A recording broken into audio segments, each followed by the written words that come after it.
Assalamualaikum warahmatullahi wabarakatuh. Sampurasun. Tepangkeun wasta abdi Adelta Julianis di kelas 8A. Di dieu abdi bade nyumponan pancen remedial basa Sunda ngeunaan sisindiran. Sisindiran teh mangrupakeun salah sahiji karya sastra Sunda anu disusun ku kecap-kecap anu dirarangkeun jadi sareng eusi. Fungsi sisindiran teh nyaeta pikeun nepikeun maksud atawa pesan secara henteu langsung, biasana dipake supaya omongan karasa leuwih lemes, merenah, jeung endah, oge teu nganyeri batur. Dina sisindiran aya cangkang baris kahiji, eusi baris kadua. Cangkang nyaeta ngan ukur panganter sora.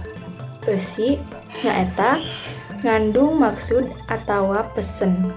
Dina sisindiran kabagi kana 3 bagian nyaeta wawangsalan, paparikan, rarakitan. Abdi di dieu bade nerangkeun hiji padalisan nyaeta wawangsalan. Wawangsalan teh nyaeta salah sahiji jenis sisindiran anu eusina tetaruncingan atau tebak-tebakan. Maksudna teh teu disebutkeun langsung tapi kudu ditebak kudu ngadenge atau kudu maca. Mung sakitu anu dikapihatur, hapunten dina sagala kalepatan. Wassalamualaikum warahmatullahi wabarakatuh.